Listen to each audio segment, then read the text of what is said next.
E aí, pessoal, beleza? Espero que estejam todos bem. Bem-vindos a mais uma aula de mecânica clássica. Nessa aula, nós traremos mais uma aplicação do formalismo lagrangiano, que é a partícula carregada no campo eletromagnético. Essa aplicação tem algumas surpresinhas, então vamos lá.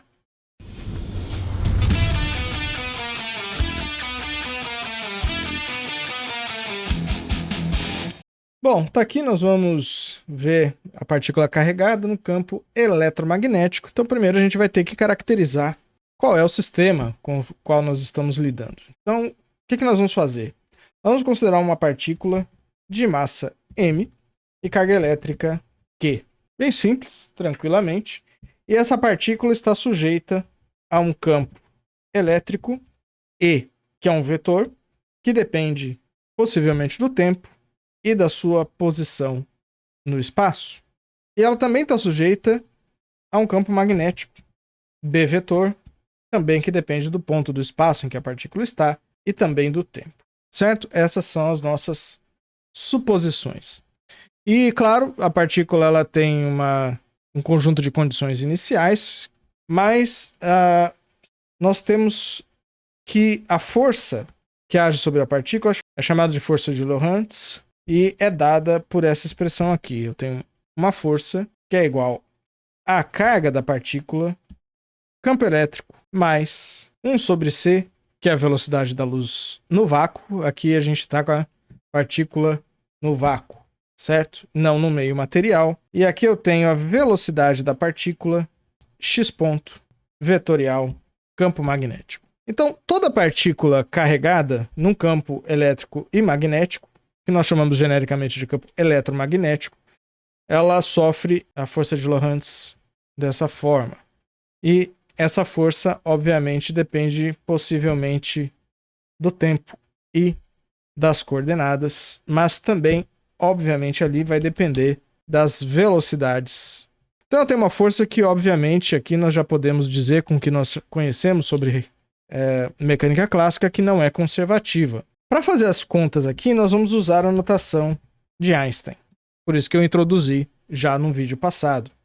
E na notação de Einstein, essa expressão, como ela é uma expressão de uma força, e F é um vetor, F tem um índice I em cima, que é igual à carga da partícula, campo elétrico, componente I, mais 1 sobre C, velocidade da partícula, produto vetorial com o campo magnético. Como é que eu vou escrever isso? Em primeiro lugar, eu lembro que o produto vetorial é um vetor. E eu tenho que ter um índice I, porque esse é um índice solitário. Eu preciso ter o mesmo índice em toda a expressão. Caso vocês não se lembrem, o produto vetorial ele é representado com um símbolo de Levi-Civita. Então esse é um epsilon.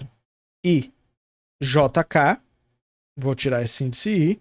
E aí eu tenho o primeiro vetor, componente J, segundo vetor, componente K. E aqui nós vamos utilizar um sistema de unidades em que a velocidade da luz é igual a 1, que é chamado de sistema de unidades natural. Então, esse termo aqui, só para facilitar a minha vida, vai desaparecer. E se vocês ainda não sabem, vocês vão aprender o campo elétrico e o campo magnético são derivados de dois potenciais, que são os potenciais eletromagnéticos. Eu tenho um potencial que é um potencial escalar. Esse potencial escalar ele vai depender do tempo e da posição. E eu tenho um potencial vetor que também vai depender do tempo e da posição. Esses são os dois potenciais que nós vamos utilizar. E nós sabemos que, através das equações de Maxwell, o campo elétrico é igual a menos Nabla-Phi menos a derivada do potencial vetor com relação ao tempo. E nós também sabemos que o campo magnético é o rotacional do potencial vetor. É assim que a gente define os campos elétricos e magnéticos a partir desses potenciais. Portanto, eu tenho as seguintes expressões em notação de Einstein.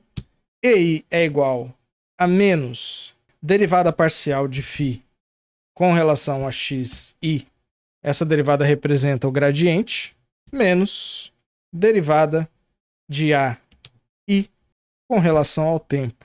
Professor, olha só, esse índice aqui está embaixo, só que ele está no denominador. Então, eu considero que na expressão da derivada, esse índice é um índice superior. Que ele é um índice covariante em x, mas na derivada eu considero esse índice como contravariante. E eu vou usar uma notação compacta. Aqui eu vou escrever simplesmente DI, índice em cima φ, menos DT AI. Certo? Essa notação também facilita bastante a minha vida e não tem erro, né? Quando eu tenho um índice I, é uma derivada espacial, e quando eu tenho esse índice T, que não é um índice, é uma derivada temporal.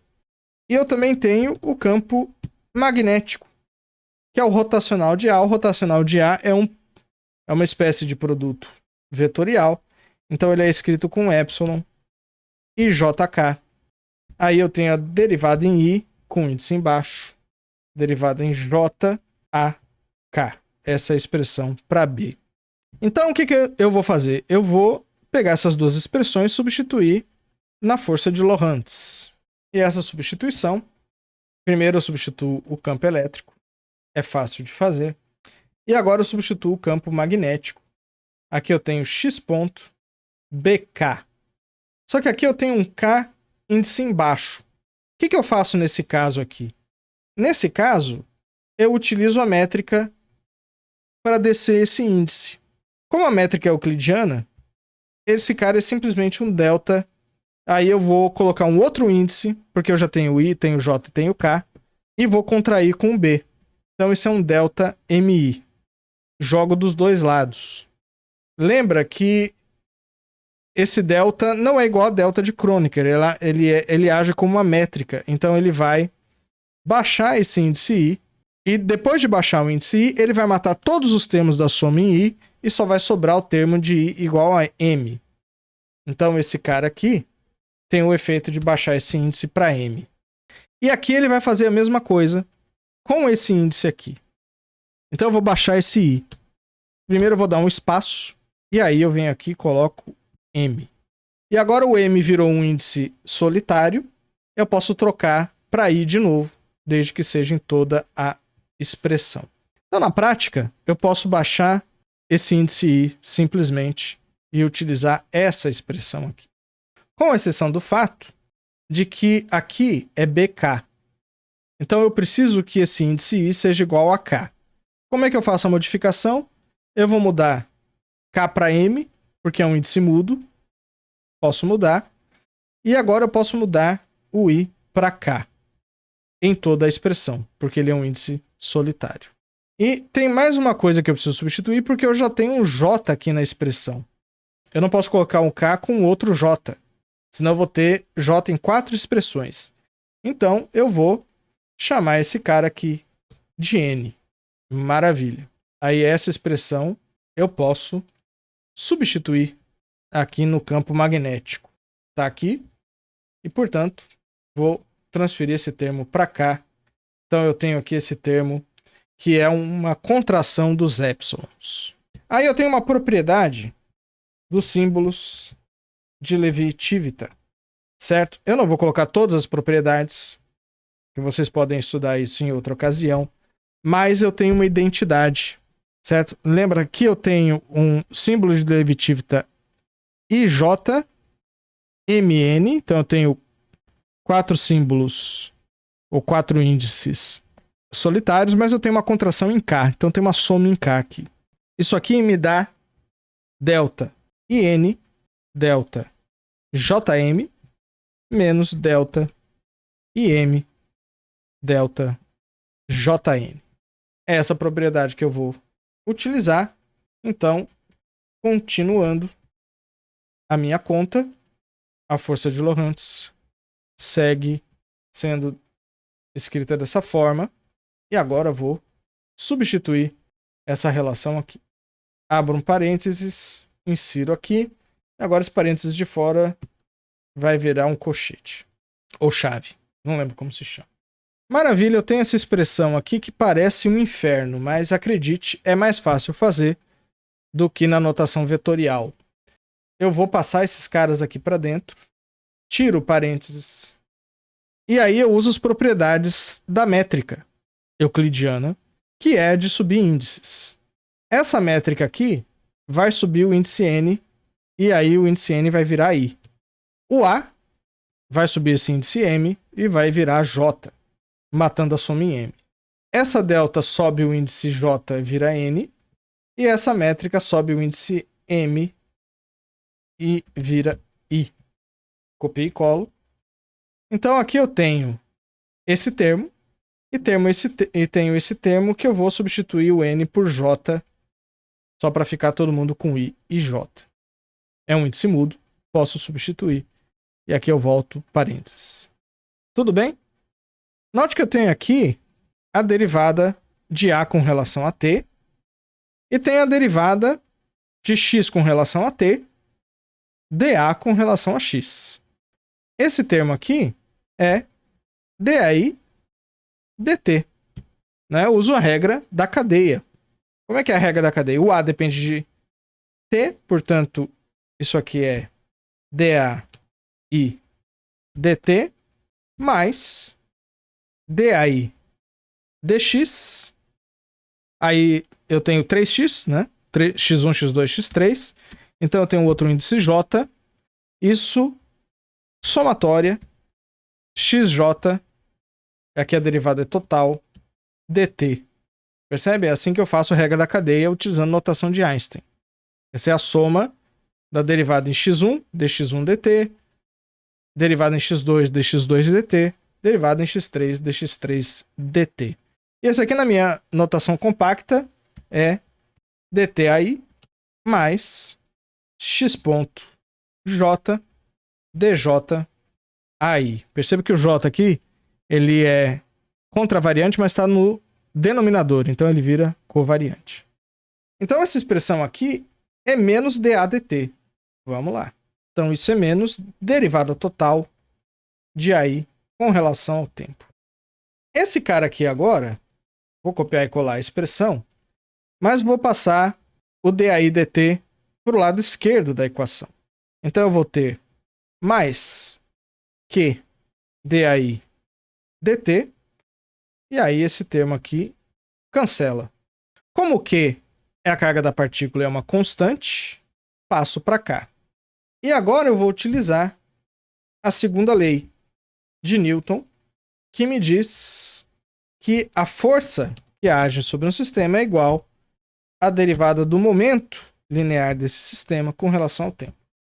Certo? Então essa equação aqui vai ficar dp dt mais ddt de QAI igual ao lado direito. E aqui eu vou tirar ddt em evidência. Note que aqui eu tenho a expressão da força, certo? É essa expressão aqui. Nessa expressão eu tenho a força que age sobre a partícula, do lado direito é uma expressão que depende de t, de x ponto. Essa força não tem potencial, porque ela vai depender de x ponto. Não tem como essa força ser conservativa.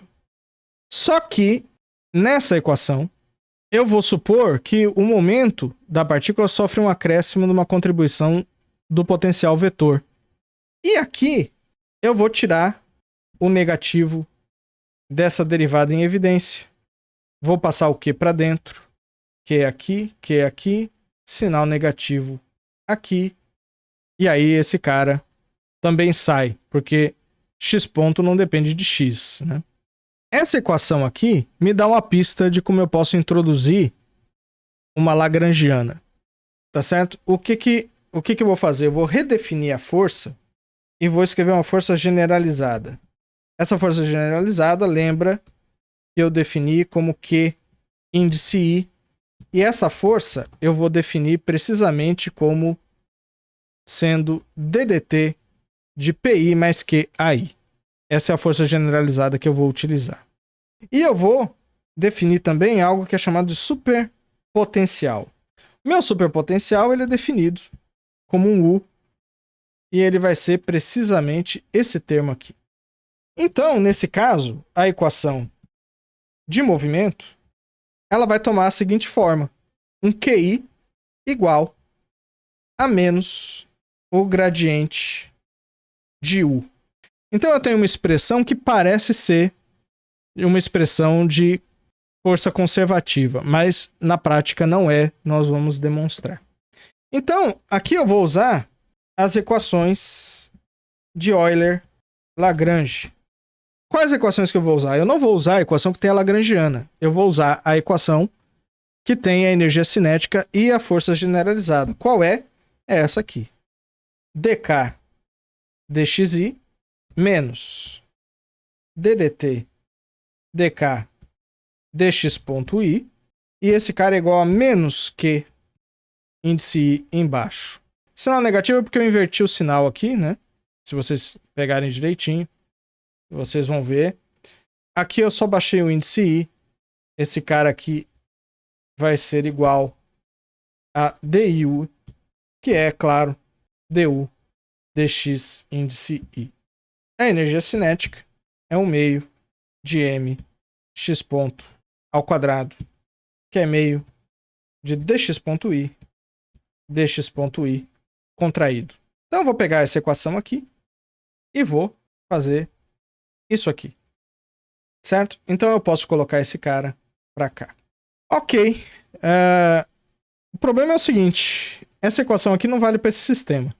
E eu vou mostrar que não vale. Tá certo? Eu vou deduzir essas equações aqui. Então vamos ver se essas equações são as equações de movimento. E nós calculamos qual é a equação de movimento? Essa aqui. Ou essa aqui de cima. A gente vai ver que não é verdade. Então a conta é simples. Primeiro eu faço essa derivada. O k só depende de x ponto. Então essa derivada é simplesmente menos du dx, que é a força generalizada. Quem é a força generalizada? Eu pego o u e vamos calcular. Certo? E isso aqui vai ser igual. Eu tenho a derivada aqui e tenho uma derivada aqui que não pega a velocidade, porque a velocidade não depende de x. Ela depende de x ponto. Então eu vou ter um sinal positivo. Vai embora aqui. Isso aqui é di, φ. E isso aqui é di, aj. Maravilha. E agora eu faço esse lado aqui. E a energia cinética está aqui em cima. Certo? Só que como eu já tenho um índice I solitário aqui, ó, eu vou mudar esse índice para J, para eu poder usá-lo. Meio de m são constantes em toda a expressão. Aí eu tenho derivada do primeiro vezes o segundo termo, mais o primeiro termo vezes a derivada do segundo termo. A derivada de x ponto com relação a x ponto vai ser 1 se for o mesmo, ou seja, se o i for igual a j, e 0 se o i for diferente de j. Então isso aqui vai dar uma delta de Kronecker. E aí tem essa derivada. Também vai dar uma delta de Kronecker, só que agora os dois índices são covariantes. Então isso aqui é uma delta ji. Nesse primeiro termo, vamos copiar e colar. Aqui, sinal de igual. Nesse primeiro termo aqui, essa delta de Kronecker é normal. Ela substitui j por i e mata a soma em j. Esse termo aqui, a delta de Kronecker age como métrica. Então ele baixa o j e vira i. Então vai me dar 2 vezes x.i. O 2 vai embora com meio. Portanto, aqui eu tenho m x.i. Portanto, esse cara aqui é a derivada do momento pi com índice embaixo. E aí eu tenho esse termo mais esse igual a 0. O que significa que dp e dt é igual a esse termo aqui. Vamos colocar menos que em evidência. Pronto. Essa equação aqui não é igual a essa equação aqui. Certo? Vou colocar o Q para fora e o DI para dentro. Bom, tirando o fato que eu posso subir esse índice I usando a métrica, então eu faço isso aqui está tranquilo, isso está tranquilo, podemos fazer. Tá vendo? Esse termo aqui é idêntico a esse, mas do lado de cá, a equação que eu obtive da equação de Euler-Lagrange é essa, mas a equação de movimento real é essa aqui. Então, fail. Nós falhamos em utilizar as equações de Euler-Lagrange. Contudo, perceba o seguinte. Se definirmos a lagrangiana dessa forma aqui, energia cinética menos o superpotencial, vamos mostrar que as equações de Euler-Lagrange, essa aqui sim, vale. É engraçado, a equação de Euler-Lagrange escrita dessa forma não vale, mas se eu definir a lagrangiana como a energia cinética menos o superpotencial, essa equação vale. Vamos ver se ela vale mesmo? Vamos lá.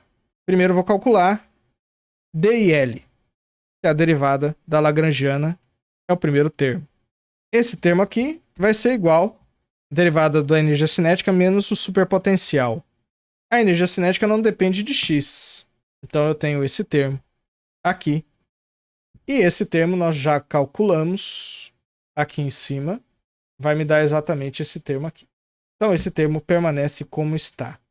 Quando nós calcularmos esse termo aqui, esse termo vai ser diferente desse, porque esse termo eu só calculei com a energia cinética. Aqui eu vou calcular energia cinética menos superpotencial. E esse termo me dá duas derivadas, né? Vai me dar uma derivada em K, uma derivada em U, correto? E esse termo aqui vem junto. Então isso é igual menos mais. Então isso aqui é igual a essa soma da derivada em x ponto, em K, em U e depois o dt. Essa derivada a gente já fez, é exatamente essa aqui. Então simplesmente vou copiar e colar o resultado aqui. O que a gente não fez foi essa derivada. O U é o meu superpotencial que eu defini aqui em cima. Maravilha. Essa derivada vai primeiro. E o A não depende das velocidades. Então ele fica fora. E esse cara também não depende das velocidades. Então esse primeiro termo é zero. Então menos Q. Então eu vou tirar o menos para cá. E vou deixar o Q. Essa derivada é a delta de Kronecker de novo. Tem uma delta IJ. E novamente essa delta age como uma métrica, abaixo o J para virar I. E mata a soma. Portanto, esse termo aqui, eu coloco o dt em evidência com um sinal negativo. Então aqui fica positivo de PI mais Q AI. E aí quando eu faço esse termo mais esse termo igual a zero, eu obtenho dt P mais QAI igual a esse termo. E aí sim, olha só, as duas equações de movimento coincidem, é só eu subir esse índice aqui. Então a moral da história é que com a definição do superpotencial e da lagrangiana K menos U, as equações de Euler-Lagrange, que são essas aqui, de fato descrevem o sistema que a gente está propondo. Então essa é a lagrangiana de uma partícula em um campo eletromagnético. É esse senhor aqui. Vou subir um pouquinho. 1/2 de m x ponto ao quadrado menos o superpotencial, que é menos Qφ mais Q, produto escalar da velocidade com A. Tá certo? Então eu vou colocar aqui. Só para voltar à notação vetorial. Ou, se vocês preferirem mesmo a notação de Einstein, a expressão se torna essa aqui. Certo? Essa é a lagrangiana. E com essa lagrangiana eu consigo descrever o sistema nas equações de Euler-Lagrange tranquilamente. Vamos dar uma olhadinha na hamiltoniana. Embora o superpotencial ele não seja um potencial de verdade, eu ainda posso tentar calcular a hamiltoniana do sistema e dar uma interpretação física para essa função. Lembra que se a hamiltoniana for conservada quadrática nas velocidades, ela é a energia total do sistema. Então vamos dar uma olhada em como é que a gente pode calcular. Caso vocês se lembrem, a hamiltoniana é... Vou escrever primeiro a expressão vetorial. Aqui tem um produto escalar, certo? Então é a velocidade produto escalar com dl dx ponto, que é o momento conjugado, menos a lagrangiana. Eu prefiro a notação de Einstein para lidar com esse problema. Então eu tenho DI, DL, dx ponto I contraído, menos a lagrangiana. Quem é a lagrangiana? Lagrangiana é esse cara. Então eu tenho menos, mais, menos. Antes de eu continuar, eu vou calcular quem é DL de Q ponto I.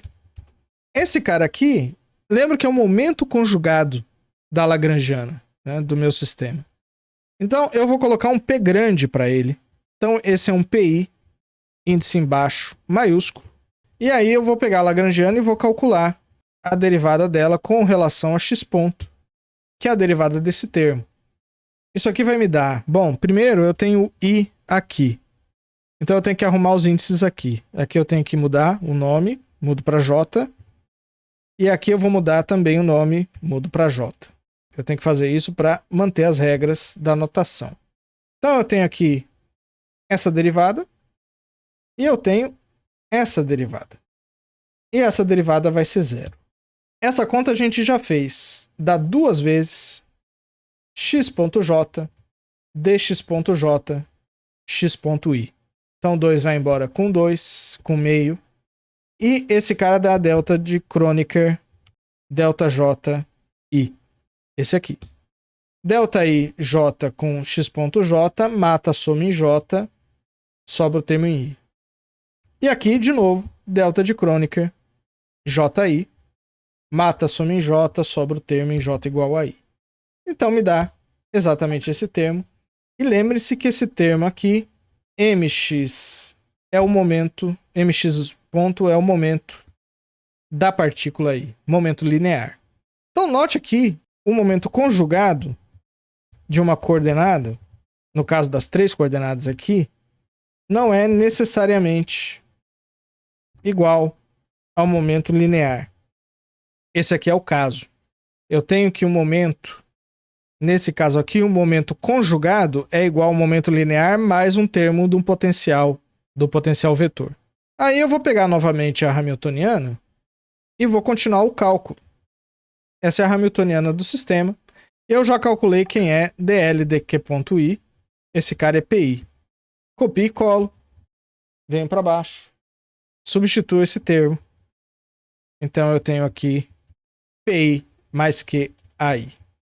Então aqui eu tenho produto escalar com P, produto escalar com A e assim por diante. Vamos colocar aqui M x.I também é PI. PI minúsculo. Então esse termo com esse termo, 1 menos meio dá meio positivo. E esse termo aqui cancela com esse termo aqui. Então a Hamiltoniana é esse termo que agora eu vou voltar a substituir x.i aqui com meio, portanto é a energia cinética da partícula mais o potencial elétrico ou o potencial escalar, né? Esse cara aqui depende de t e x, enquanto essa parte depende das velocidades. É quadrática positiva definida nas velocidades, a Hamiltoniana, basta eu saber se ela é conservada. Vamos ver. E para isso a gente calcula dH/dt. dH/dt vai me dar ddt. E esse termo aqui, eu tenho ddt desse produto mais o ddt dessa expressão. Bom, essa primeira derivada dá duas vezes dx.i, x.i. E esse cara aqui é a aceleração, né? Então, x2 pontos aqui. Maravilha. 2 vai embora com meio. E esse termo aqui, ele dá origem a dois termos. Um é a derivada temporal de φ, eu vou escrever dt de φ, e o outro, aqui eu tenho a derivada espacial, que vai ser dxj dt d dxj, certo? Deixa eu apagar esse aqui, para não atrapalhar. Essa derivada aqui, na notação compacta, dj, e esse cara aqui, x.j. Aí eu venho, pego esse senhor aqui, eu posso, em vez de j, colocar i aqui, tranquilamente, e vou subir esse índice e descer esse índice, por uma questão de conveniência. Porque eu vou colocar o XI ponto em evidência. Então, maravilha. Agora eu vou pegar a equação de movimento, que eu vou substituir ali. É essa equação aqui que eu vou pegar, certo? Maravilha. Esse termo aqui é dpi dt. Esse aqui é dpi dt. Então, dpi dt é igual a essa derivada aqui, esse cara para cá, QDI φ. Aí eu pego esse termo, claro, que eu acrescentei aqui, diminuo aqui. Então vocês podem ver que esses dois termos aqui vão se cancelar. E, portanto, esse termo aqui, que está entre parênteses, pode ser substituído por esse aqui. Então eu vou colocar o H para baixo. Agora, esses caras estão com o índice embaixo, esse cara está com o índice em cima, então eu simplesmente vou baixar esse índice. E, às vezes, tem que fazer esses ajustes, certo? E eu posso baixar desde que seja na expressão toda. E substituo esse aqui. Esse cara entra aqui. E esse cara entra aqui. Agora eu vou abrir esse termo de derivada temporal. Esse termo vai ficar com dois termos. Eu vou ter um dt aí. E aqui eu vou ter um x ponto j dj aí. Regra da cadeia. Simples. Aí eu vou pegar esse primeiro termo e vou subir o j, mas aí, como ele está contraído, eu tenho que baixar esse j, certo? E aqui eu tenho uma simetria em xi.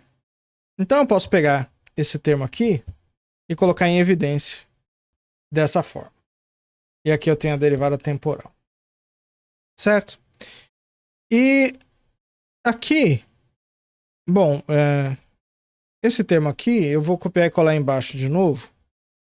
Note que aqui eu tenho dois termos parecidos, mas está com I e J trocado aqui. Aí eu vou usar as regrinhas. Eu vou trocar J por M e o I por N, já que eu posso fazer isso, são índices mudos. Agora eu vou pegar o N e vou trocar por J. E o M vou trocar por I. Como x.i e x.j são simétricos, eu posso trocar. Olha só o que acontece. Esse termo ficou exatamente igual a esse. Portanto, ele é zero. Isso acontece porque DIAJ menos DJI é antissimétrico. E, portanto, vai me restar esse termo aqui. Então, esse cara aqui, eu posso tirar a derivada temporal. E o que me resta aqui dentro é o superpotencial. Portanto, isso aqui é DDT parcial do superpotencial. Essa é a derivada de H com relação a T. Então, olha só. A lagrangiana depende explicitamente do tempo. H é conservado se U não depende de T explicitamente. E o que significa isso? Né?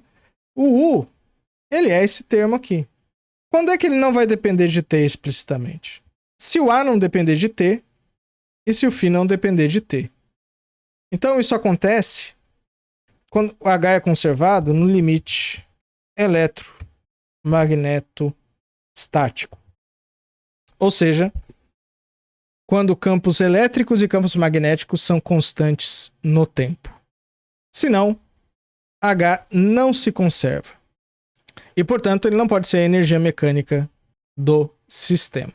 Como é que eu interpreto isso aqui? Mas eu posso pensar qual é o sistema isolado que contém a partícula no campo eletromagnético, porque se dHdt não se conserva, isso significa que a partícula está trocando energia com alguma coisa. E a razão pela qual H não é conservado é que a partícula troca energia com o campo eletromagnético, no caso mais geral. Então, o campo eletromagnético ele tem energia, não tem só energia, como tem momento, né? E momento angular também, mas aqui eu estou num exemplo de um sistema não conservativo que eu posso utilizar uma lagrangiana para descrever. O sistema deve virar conservativo quando eu coloco o campo eletromagnético completo Portanto, eu tenho que ter uma lagrangiana do campo eletromagnético. Isso foge do nosso escopo, porque foge da mecânica clássica. Eu preciso ir para a teoria clássica de campos, que envolve a teoria eletromagnética de Maxwell, para resolver esse problema. Então, na verdade, quando eu pego uma lagrangiana completa, eu vou chamar de lagrangiana total, eu pego a lagrangiana, que é a lagrangiana da partícula, mais o termo de interação. Agora, se eu coloco aqui uma lagrangiana do campo eletromagnético, a energia desse sistema deve se conservar. Só que eu não vou demonstrar. Bom, gente, nesse exemplo eu vou parar por aqui. Aqui nós vimos um exemplo de um sistema que não é conservativo, que é uma partícula no campo eletromagnético, e que mesmo assim eu tenho um formalismo lagrangiano, uma lagrangiana dependente explicitamente do tempo. Aqui nesse sistema a gente viu que os momentos conjugados não são iguais aos momentos lineares do sistema. E nós também vimos que a energia não se conserva, que eu tenho uma potência dissipada. Na verdade, a potência não é exatamente dissipada. A interpretação correta é que eu preciso acrescentar a energia do campo eletromagnético para ter conservação de energia. Só que essa parte eu não demonstrei, vou deixar para uma outra ocasião. Então, bons estudos e até o próximo vídeo.